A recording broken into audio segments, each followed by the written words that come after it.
Well, good evening. Good evening. Okay, you can do better. Yeah. Good evening. Good evening. Thank you. Okay, I'm PJ Mitchell. I have the honor of serving as president of the Center Club Board. So I'd like to welcome you all this evening. It's so good to see you all and be seen. I've talked to a number of you who have said this is your first or second time out and about. And so I'm glad you chose to come to the Center Club tonight. My job is very limited this evening. I'm here to thank BG&E for sponsoring these Viewpoints events. They've been a terrific partner for the last several years, ever since we started Viewpoints. And so without further ado, I'd like to welcome a club member and a very good friend, the CEO of BGE, Carim Khouzami.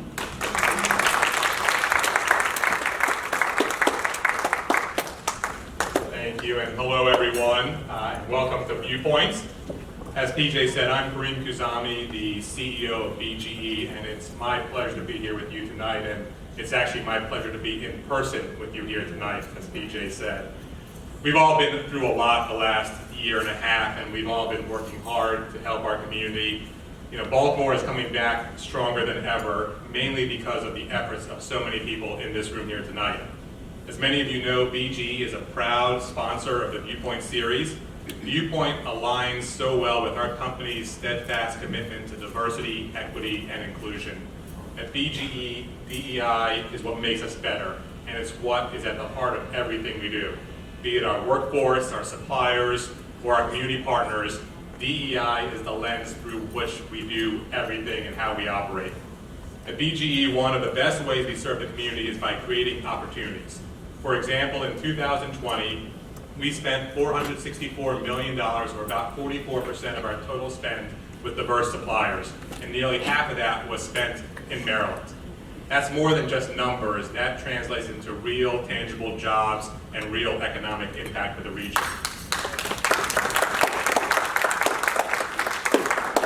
Through our workforce development programs, our high school and college internship programs, and our STEM programming at schools, we are lighting a path towards careers that change perceptions, offer new livelihoods, and improve lives.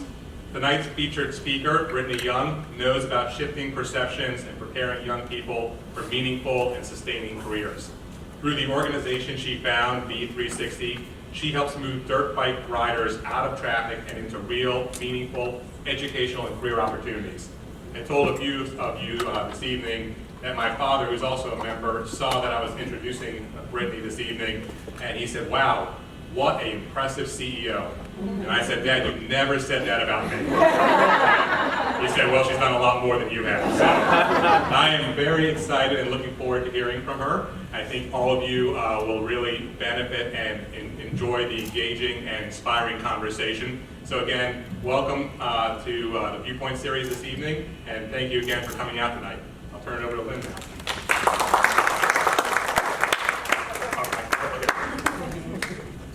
Sorry.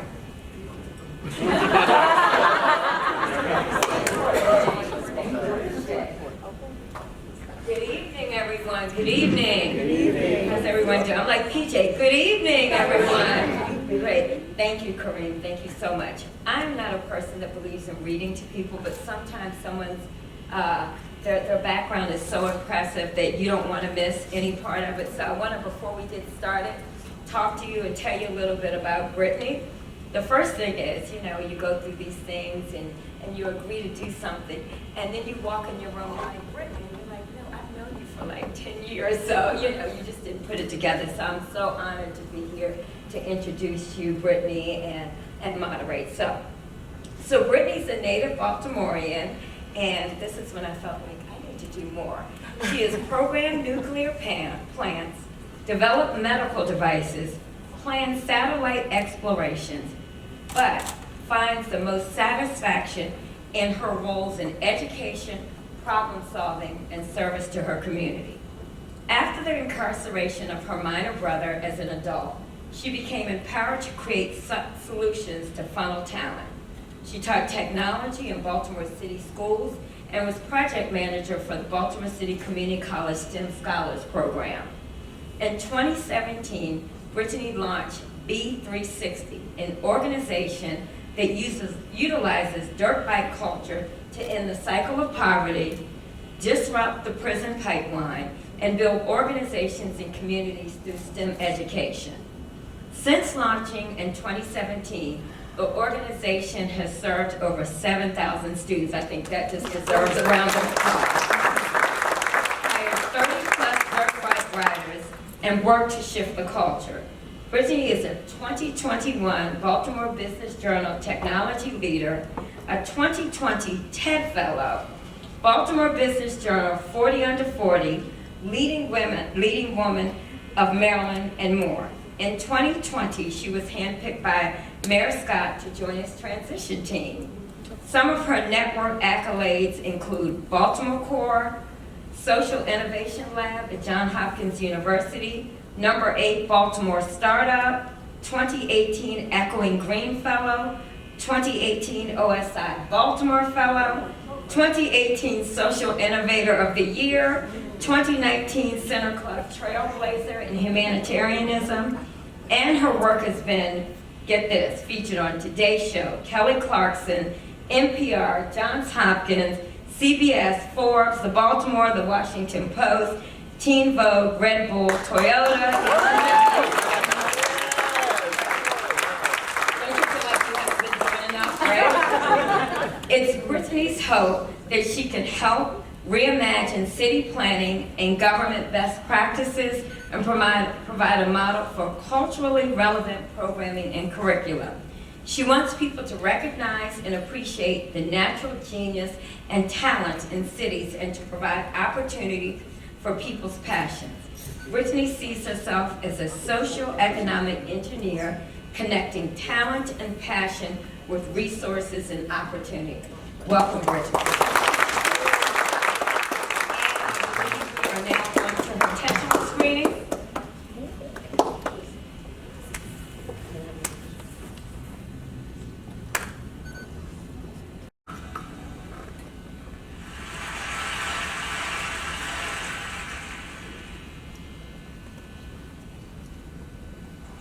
I want you to take this journey with me. Let's set the stage. It's a Sunday in Baltimore. It could be kids in a park or in Druid Hill. They're watching dirt bike riders go past, do tricks, pop wheelies, do stunts, and zipping. You can hear the engines revving, smell the gasoline. You can see the joy and excitement in their face.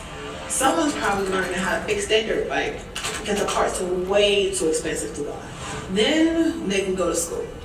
They can get a pop quiz or a test from a teacher. You know the kind we all heard and we all hated. A train that's leaving from New York goes to Cleveland, but they're here in Baltimore.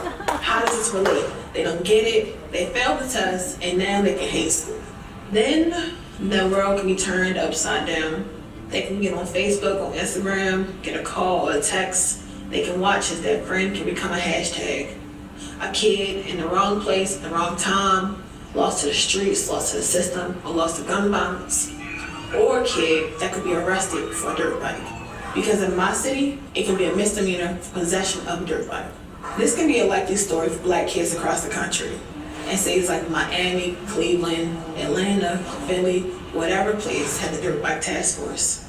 Now ask yourself, if the thing you use to relieve your stress, if it was demonized, would you still do it? If it was criminalized? The answer is yes. That's the reality for black people across the US right now. They've watched as we made room in cities for skateboarders, for bicyclists, and any other sport.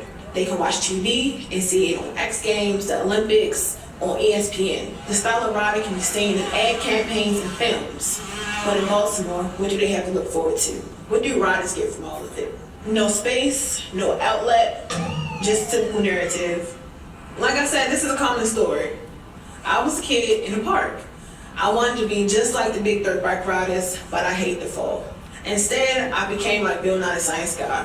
I was doing all kinds of experiments, blowing my eyebrows off, gluing people to the chair, and I may or may not have made stink bombs in school. They would describe me as another bad kid. What they didn't see was all my genius, my talent, my voice was not heard. Then I became that black girl from West Baltimore working in STEM. My first position, I was confused for the secretary. I was pissed.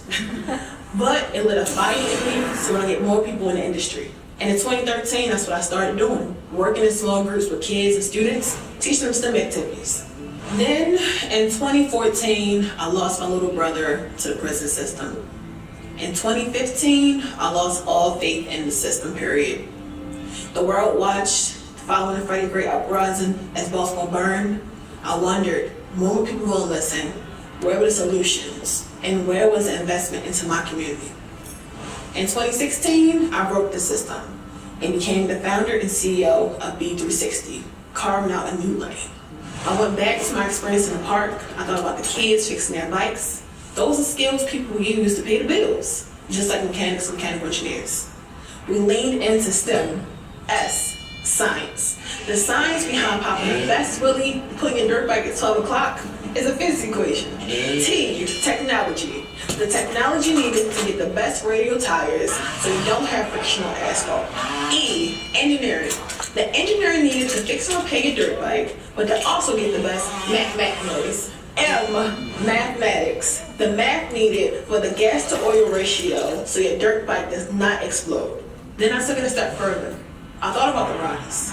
I knew the only way to have programming solutions was to have them at the table, because the people closest to the problem are the solution. I thought about Mike. Since he was 6, he's been riding dirt bikes. When he was 17, graduating high school, he didn't know what he wanted to do, but he knew he loved everything about dirt bikes. He started working with us at B360. He's helped us educate kids, train dirt bike riders, and at 21, he's our lead instructor. He's created events, he's traveled across the country, and he really represents the best of B360. At the core of our work is constantly thinking about what people like Mike want. For Mike, he wants a space where he can keep working with students on our curriculum, a space where he can keep training more riders and growing their skill sets, a space where he no longer has to escape, but he has something in his own city for him. With your support and the support of more cities, we can make this a reality. Since 2017, we've saved the city of Baltimore about $233 million by doing programming for over 7,000 students. We've saved the city of Baltimore $1 million by growing workforce and opportunities for people just like Mike. That's less people that could possibly go to jail, less money spent on dollars and cents of incarceration, and more money going back into our black communities, our leaders, our culture, and our voices.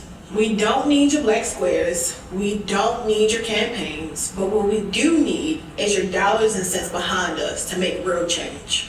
We need more people like you in cities to believe and invest in us in our model of growing the people. What will you choose to be? An ally, be an impact, be the revolution, be 360. Thank you.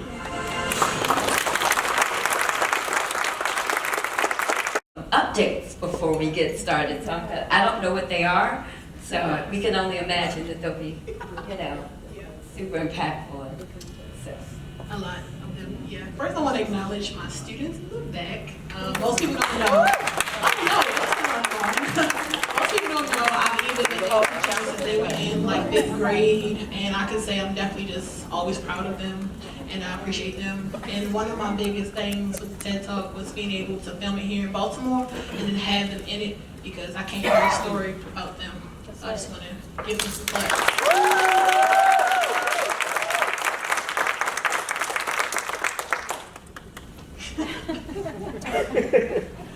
Some updates from us. We recently launched our partnership with State Attorney's Office. So back in 2016, when B360 was an idea, when I threw it on the whiteboard, one of the things I said that we were going to do was make sure black people and people with nonviolent sentences can do programming instead of going to jail. As of April 2021, we do that. So we've seen so far over 11 referrals, and what we're doing is helping to reimagine public safety in real time, which is important. So we know across the country, people are trying to get these relationships right. We're doing it here in Baltimore, and we need to talk more about it. The second, which is I also threw it on the whiteboard, was having a space for my kids, a space where they can be themselves, a space to not be in traffic, that they can ride, fix their bikes, and so much more. as of April 2021. We also now have a partnership with the B&O. So far we've seen over 300 kids come through the B&O to do programming. We have summer camp started this Saturday, and it's a good representation, a model of if you build it, they will come, right? So people are always saying we need a dirt bike space, we need a park. We did that this year, and you never heard complaints about it. We worked with the community, and it was really important because it shows the power of community and how small organizations like mine can make big impacts. The third thing is that we're also now in 11 rec centers all throughout Baltimore City. So that was nothing like whiteboard, but I wanted to make sure we had a strong relationship with city government and that you could access all of our programming without us. And I'm proud that it's ran by dirt bike riders. Like right now, they are running programming, STEM professionals, and that we are becoming more of a machine and really showing people, again, the power of community, the power of solutions, but two, how small orgs can keep growing. So that's really my updates. They're not inconsequential. So let's take it back. I've known you for a while, but let's talk about how did your early career choices lead you to this space and this place that you're doing this work? Yes. Little Brittany is a troublemaker. So like I said, I blew up my eyebrows. I knew since I was in 3rd grade, I was going to poly, I was going to STEM. When I entered the industry, I was 19, so it was the same year my mom passed away. So literally like on Thursday, I talked to her on Friday, she passed. So I was like living a double life of like a hurt little girl, but then also someone that had been waiting her whole life to be in engineering.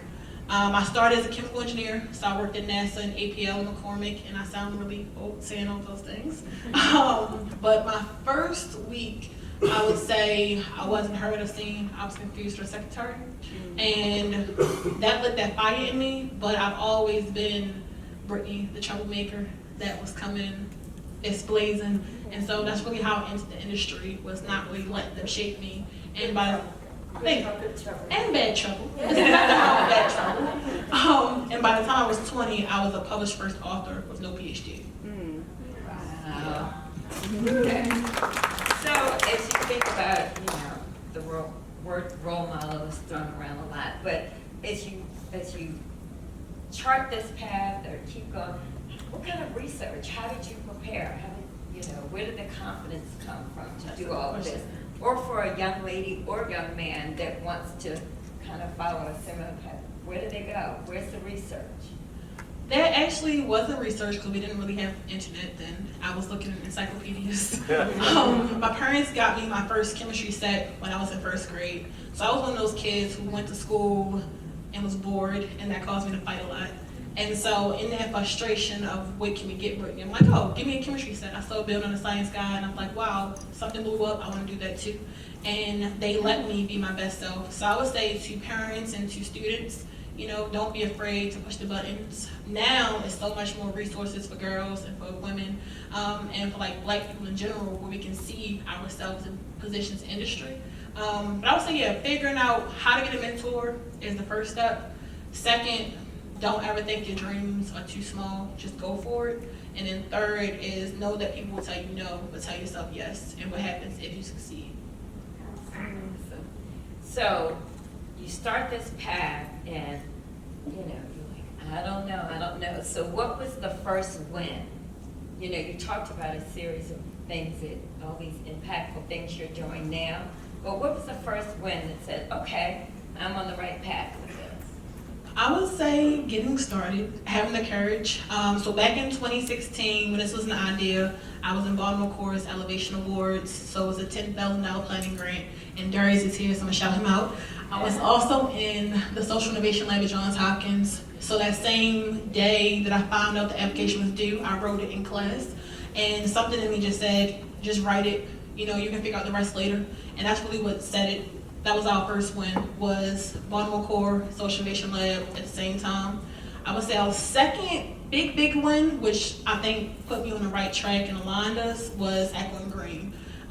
In Baltimore, we had a lot of no's about B360, as you can imagine. People said dirt bikes and STEM don't go together, or, those riders, how you gonna work with those type of people.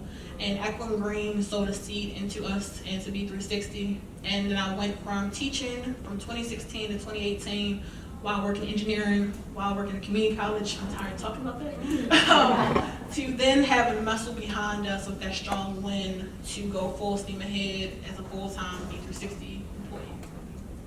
Got it. So I have an off-script kind of question. So for those of us that live in the city, we see the dirt bike riders, and many times they're considered a nuisance, right?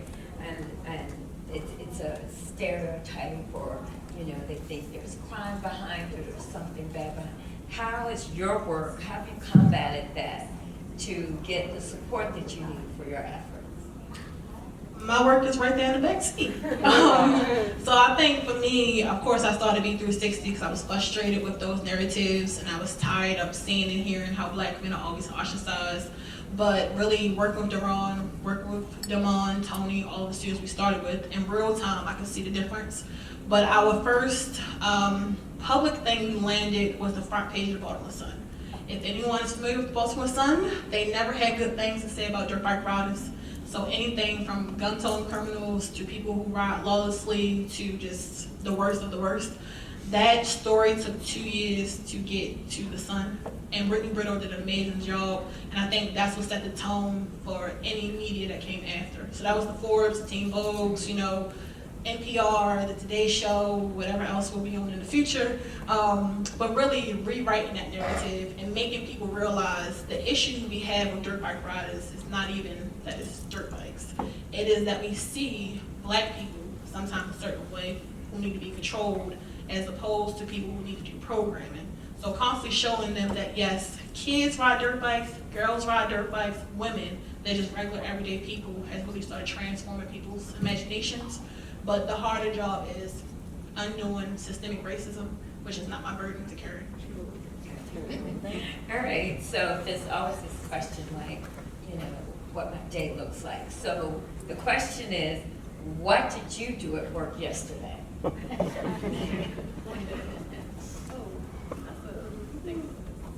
gonna go into Monday/today. I had about 3 Zoom meetings. I went to FedEx. I went to go organize for summer camp. That led into today because I didn't really get the chance to sleep. Picked up my students. I'm going to have to drop them off when we get back. That's a typical day. I balance between being a regular person, a CEO that does all the work too. I have every job. And just figuring out what's going to be our next move and our next strategy. On that, how big is your team? Who's doing this with you? We are growing. That's all we need, more support. Right now, I am not actually paid full-time, but I work full-time because I want B360 to get to the point we have more unrestricted funding so we can grow full-time people. We have all the programming runs itself, which I love. That was the hardest thing to do. So we have 35 instructors right now. We have 2 coordinators. We need a case manager for our diversion program. The summer camp programming runs like a machine. And then our next hires will really be like a program manager. And a personal assistant for me. Yes, absolutely. So this is kind of a twofold question. How can we support you or programs like yours to advance this exposure, the method that you've used to bring STEM education to the dirt riding community to create change? And I heard you say that it's not your burden to create systemic change. So maybe the question really is, how can this be replicated in other areas to create some type of change? And how to use STEM education around dirt bikes to do that? Good question. The easiest, of course, people can donate. So going to B360Baltimore.org. There's a QR code down there also. The second is talk about us. Oh yes, and on that, talk about us in rooms that we're not in. A lot of times conversations I have without me at the table, which is good, but then you can actually advocate and sponsor us by making sure people know what we do. The third is people can hire us for our services. I think sometimes people assume, or government assumes, that we do work for free. We do not.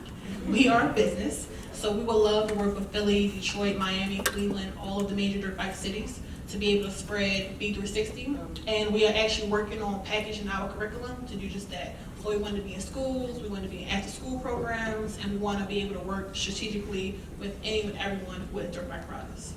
Okay. So you talked a little bit about why you decided to tackle this in your TED Talk a little bit here. So I'm going to skip. What is your biggest challenge as a part of B360? You talked a little bit about raising funds and all of that, and some of what people see when they see dirt bike riders, as opposed to the dirt bike, but seeing the young people that do this. You raise your hand. Yes, that you hit on the head. Of course, my biggest challenge is always funding. Every year, we're trying to figure out how to meet our budget, but also grow programming. The second is narrative change and shift, that people need to not put dirt bikes in crime life or gun life and make it synonymous or make it a monolith journaling, to make sure that they actually talk to people, have a positive outlet. And I would say the biggest challenge is honestly working in government and bureaucracy, who can be a lot slower than me. So making sure that, don't give up on us, but I'm gonna do the work.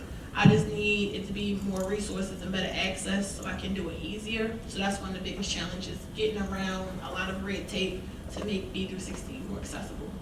So I always have to sign. Would you say that's your number one heartburn issue? The resources or the narrative, or the scale is balanced around that? It's balanced. Yeah, as much positive press we get, we also get the same amount of negative press. Not negative press, but negative comments. So we can be on Clarkson and then on YouTube, that's someone in middle America calling us names, or having a stereotypical view of what they think they know. And I can be one of the 2021 technologists of the year, which sounds good on paper, but in my category, there are people who run multi-million-dollar companies. We're not a multi-million-dollar company. So I think I'm overly mentored, overly awarded, and what's missing is the funding that goes with it. So this probably goes into the last question before we open it up. What is the number one way we can help you make a substantial difference? You talked about funding, right? Funding, and us speaking the same language and messaging around the dirt bike riders is you, right? What else? I think taking these conversations back home, I think that's where the harder work gets done. Like, when I said it wasn't my burden, I think a lot of times we have great dialogues privately, but then it can be sometimes hard to challenge people's notions that are around you. So my challenge to everyone would be to think about, like I said in my TED Talk, if it's something you love to do that every day relieves your stress, would you still do it? All of you would. So think of it that way when you see a person riding down the street. We're not advocating for people in streets, we're advocating for safety, for their rights, and to make sure there's a future for the sport that can live beyond us. And so that would be my charge, is to have more empathy and to think about it holistically. And one question that's not here, what's next? Because you've done exhausting but impactful work. Yeah. Next week is vacation. We also will be launching a capital campaign for a space, so capital/operational. So we start to be, short term, long term, we need a permanent facility right here in Baltimore. So we'll be working with, hopefully, the mayor's office, institutions to help grow us. And then really, I want to own the motorsports industry for dirt bikes. So think of helmets, equipment, actually manufacturing dirt bikes right here in Baltimore. It's a $32 billion industry with no people who look like me. It can do $100 billion plus with us at the forefront. So that's really what's next. So is it a male-dominated industry, and how are you making sure that young women and girls, Yeah, everything is a male-dominated industry. I think the first, whether it's STEM or it's motorsports, is how can we have better access and pathways. So a lot of our camps and a lot of our stuff rec centers are a good 60-40 mix, where it's 60% girls. Yes, the person who runs our programming is a civil engineer from Morgan. I'm sorry too. Who is in the forefront. And I think that's important because people see me leading a company, but also leading the industry, and I'm a Black woman here in Baltimore. So I would say it's changing. I think the first step to changing, though, is around the narrative, and then getting more companies and corporations to pour into B360. But we do have a lot of girls, and one of our programs is called Girls Ride Too. Excellent, excellent. Thank you. So, we're going to make sure that we add Years ago, when, of course, you know, we made the news around Druid Hill Park, there were a bunch of kids, there were children, riding the bikes through there, and it became this, you know, huge deal. But I remember thinking, and wanted to ask you, all of us at some point, I'm sure, have said, you know, you don't like to see the kids riding up and down, it's a nuisance. But my thought too was that they definitely need a permanent place. I mean, the skateboarders have one, why can't they? Right. And also, what can you do to help bring the dirt bike competitive sport here to Baltimore? Because I think that would do a lot for the kids' self-esteem and to show people around here that it really is a sport, and I think it gives them a lot to do. And I think it speaks, I mean, someday I'd like to see them as part of the Olympics. You know? Thank you. That's why I said we want to own the industry. Yes.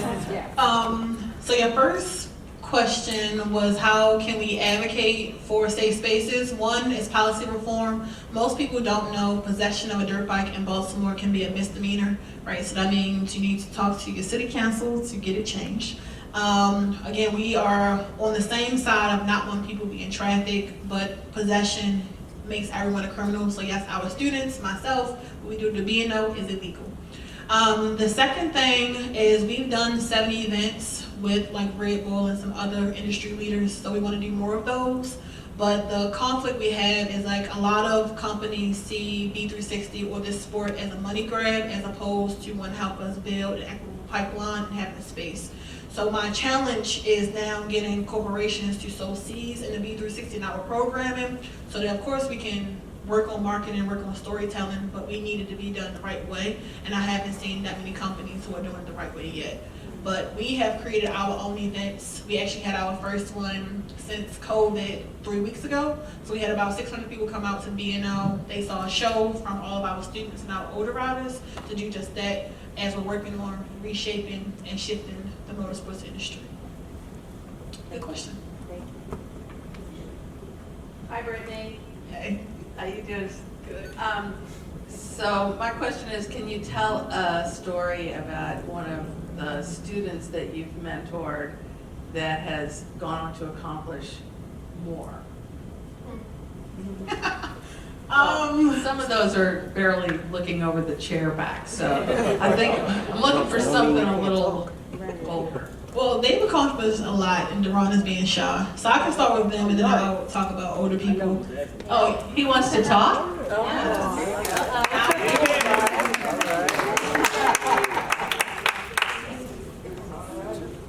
on down. That's right, they can talk for themselves. Oh, one of my biggest accomplishments was being on the Clarkson show. That was a big accomplishment for me because like, she's famous. Now you are. My name is Duran. And what do you do for B360 now? So I would say I'm talking to the CEO for the camp. Yeah, I'm the CEO. I'm the CEO for the camp. One of the first people is me and Demond. First Demond. Come on, Demond. What kind of bike do you have? What kind of bike do I have? I have a 2006 YZ 85 right now. Is that the one on the poster? No, that's 125. That's an 80. Okay. I just want to make an announcement. I hate be the CEO.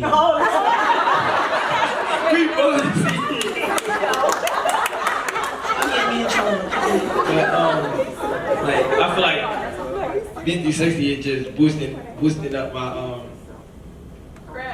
my credit. You feel me? Like I'm gonna be big when I grow up. And I'm gonna add to it.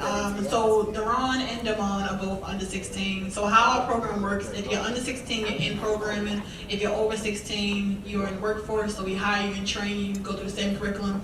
they're a little bit special. They've been around since we got started. But people like Mike, who you saw in our TED Talk, he's been with us as our first rider that was over 16. So he was our lead instructor. He did all the production we did for Red Bull. He's worked for Red Bull, Toyota, and Monster, which was a lot at one time. He started working with us at 17, and by 18 he was traveling the country. And I would say B360 is as much as mine as it is his, because without riders like Mike, we wouldn't have other riders who came to us. And then it's also theirs. So y'all have like 10 years left of me, and then there will be more riders like Mike who I think will be able to take it over, and then we're grooming the next generation to be successful. And heated questions. Any more questions for me? What is your favorite part of programming?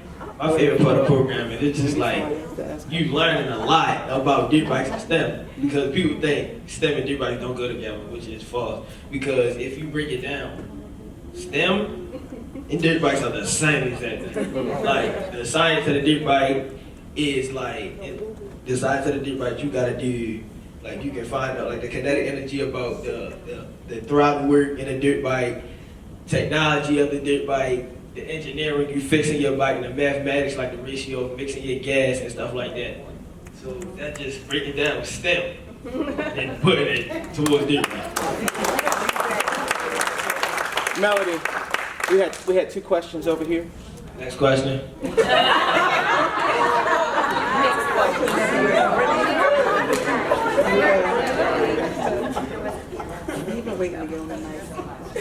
I would love to hear from the young individuals. Where do you all envision the best spot to ride? I know that there have been a number of options, like Drew Hill Park is thrown out there, but where is it that you all really like to ride? I mean, I live in Southwest Baltimore, and I see y'all riding down MLK, and I love it. And so, I mean, what are the stretches? Is it East Baltimore? Is it West Baltimore? Is it South Baltimore? What you claiming? I mainly like West because I know everywhere. Same. But like what we ride now, I think it's a good opportunity, because like it was one thing that we wanted to mark off our bucket list is get somewhere to ride, because we don't want to be riding on the street getting incarcerated or anything, when we can ride somewhere safe without no police trying to do anything to us, chases or anything would wind up getting us hurt. When we can just be riding somewhere ducked off in a small space, instead of just, we can avoid the police and stuff like that. Yeah, of course. On that, what's the relationship with the Baltimore Police Department? You know, if you need some support around that.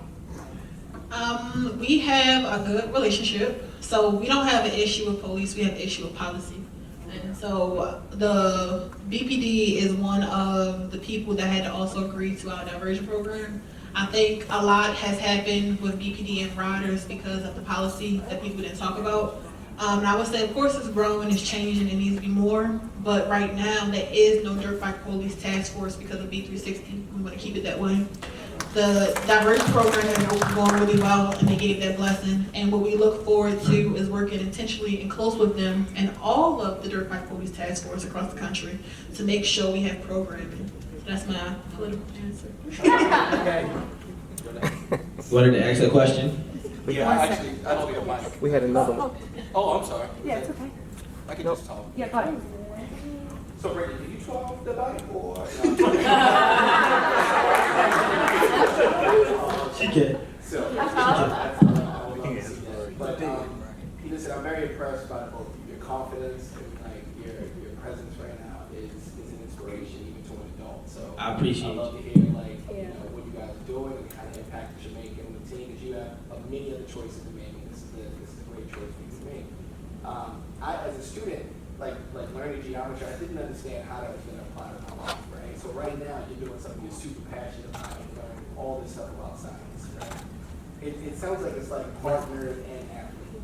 Like how does that translate into like your social experience around, you know, Baltimore streets, like your school, you coming to talk about kinetic energy, like how does that even, you see yourself like kind of helping other kids get interested in science? Yes. Not dirt bike, but Yes. math in other ways? Yes, it's like it's basically like kids that like dirt bikes. You can teach them about science, STEM, engineering and math, because like you bring it down to them like, what are you doing on the bike now? Like I got younger brothers that also sitting up there. I teach them about science and stuff like that because they like dirt bikes, but you gotta have the education to be able to manage your bike, because if you don't know about the mathematic ratio to put the gas in your bike, how you can blow your bike up. Not like blow it up, like blow. You can blow your gasket, your pistons and stuff like that.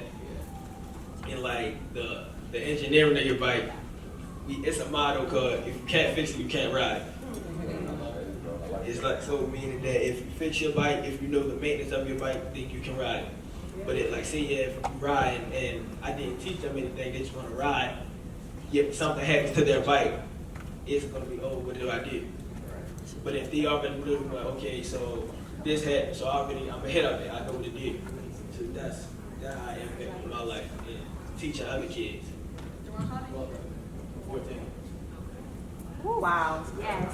Amazing. I'm 14 years old. He's older than me. Okay, Mr. 14. I have a question. Wait. Go ahead.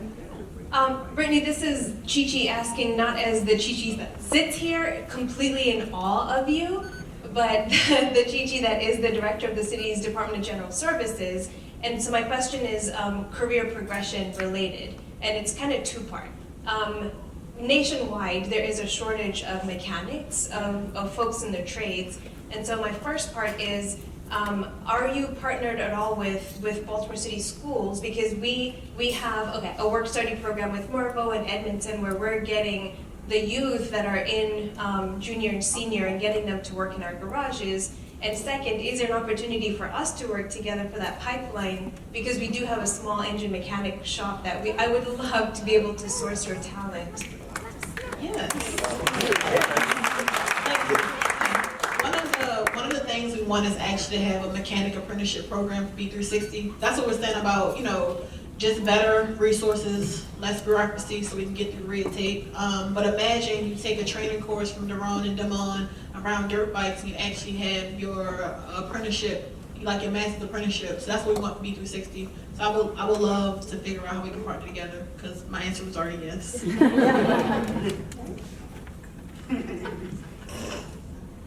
So, Mr. 14-year-old CEO.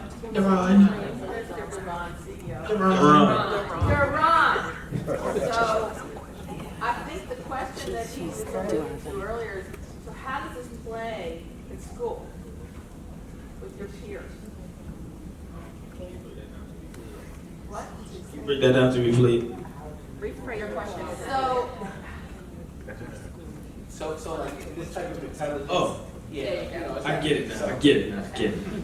This is like, I didn't really have it already. I was already ahead of like science and stuff like that because of Miss Young. Like I was in 4th grade knowing how to code and 3D print and stuff like that. The stuff that you learn in high school, in college. We used to go to B360, right? We used to go to B360 and code and 3D print and like work on robots. So like when I got to 8th grade, when I started really doing science, I already knew what to do. Like it was helping me on both ends. And so your friends, do they just follow you into this path? Some friends. Some people like, some of my friends, they like different things. Like a couple of my friends are scared of dirt bikes. Like they don't like to fall. Me too. They don't like to fall, but like me, Tony, Damon, D1 Kamar, and Narelle, they all know like, okay, so this is what I like to do. I'm gonna follow his path because he's on the right path. He know he can guide me to where I want to be. So a couple of my friends, they like play football, basketball, but the friends that I do have that ride dirt bikes, they follow my path and they starting to know what to do.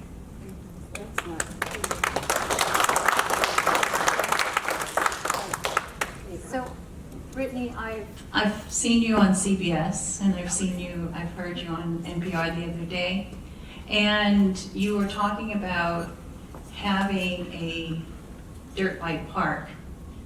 And I know I'm embellishing on my fellow red-orange dress over there.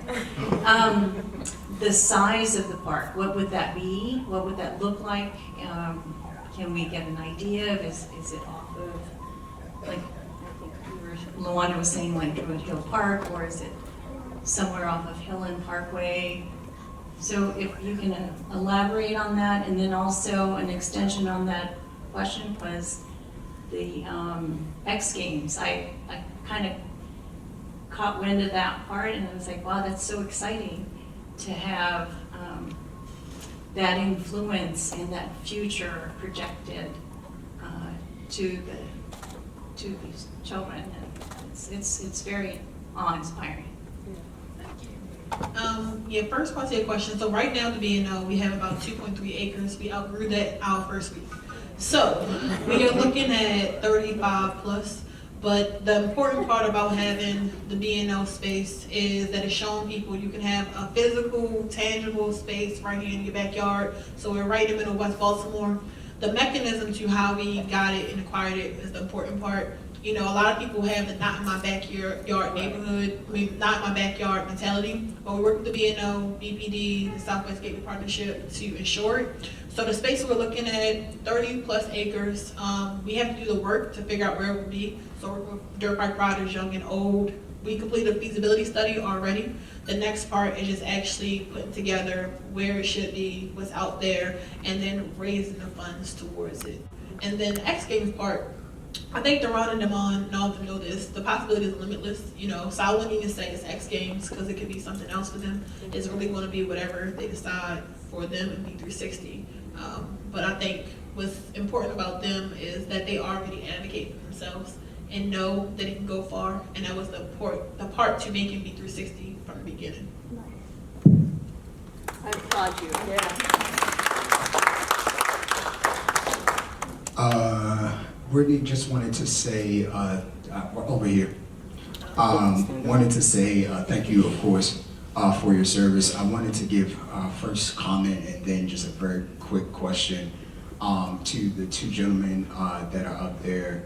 I want to say and applaud you for being in a room like this, to never restrict yourself.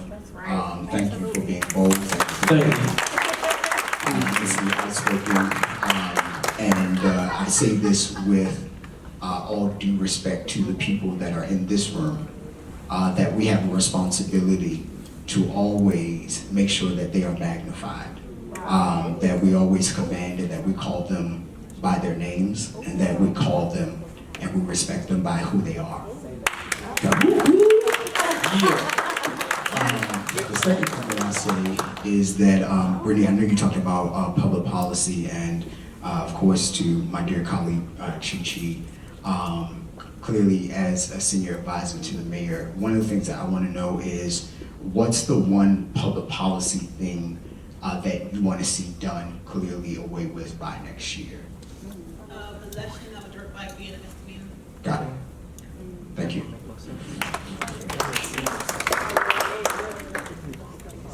Any more questions? I just wanted to say, when you talked about the changing of the law, so that really means that you need to have either the city or other officials lobbying on behalf of getting the law changed. Have you figured out how to do that, or there are people here in this room, a bunch of us could really help you with that? No, I appreciate that. This is a little unique because it's a city ordinance, so it can literally be undone the same way it was made by like city council and the mayor. We've actually worked since 2017 with Carim Khouzami's administration to redo it and recraft it. We have recommendations since 2018, and then, you know, I'm friends to Mayor Scott, so we are actively working. It's just, you know, making sure priorities align, making sure we have the right push, and making sure we have the right stakeholders like you all to keep the ammunition in the fireplace. Thank you. Okay, I just wanted to say, a couple of years ago, there was a dirt bike tournament down at I'm not from Baltimore, but from the Royal Falls Arena. And there was actually a young black guy who was like the #1 guy. A lot of people don't know that. Number two, I was talking to him, his cousin and his brothers back on the back seat. He had kind of pointed them out. He's not the threat as far as riding on it. It's the guys that are the biggest threat or the most intimidating are a lot older than him. Trust me. They're a lot older than this brother right here. They're in their 20s and 30s, driving, because they'll come zooming past you. It's not him. It's not the young guys.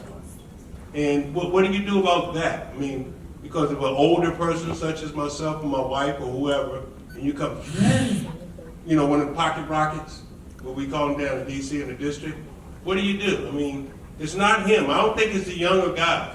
Because if you build a dirt bike park, somebody's got to be liable because somebody's got to sign off that.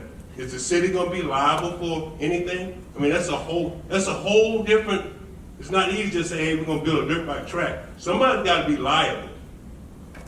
We will. So B360 has launched a campaign. People can donate to B360Baltimore.org. Later this year, the website will be called rideforchange.org. And like we already said, we have this space at the B&O, which is a good example of if you build it, they will come. I don't think threat is the right word. I think that a lot of times is a generational difference that you may not know why people ride dirt bikes. A lot of dirt bike riders ride to relieve their stress. And if you do encounter riders, instead of calling the police, we want you to call us because we know how to connect, we know how to work with them. You're saying, no, you gotta work with me. You gotta work with me. I'm gonna keep going. I'm gonna keep going. I'm gonna keep going.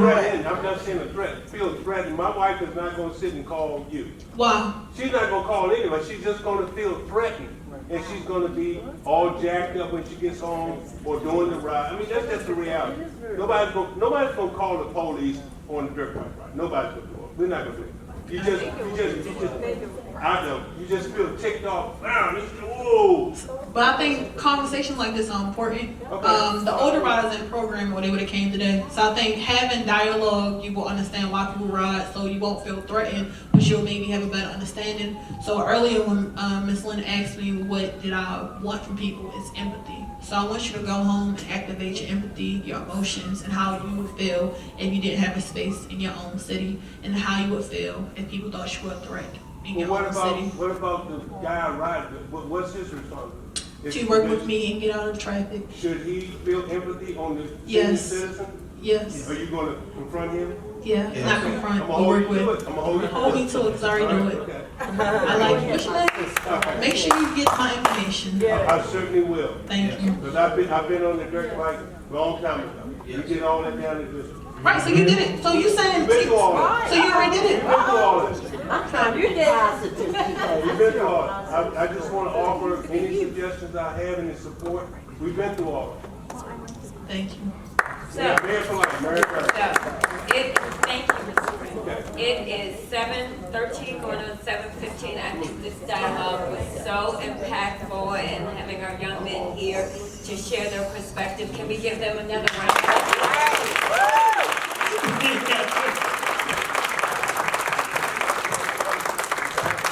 I'd like to answer one more question before I leave. One more question. Just one more. I know.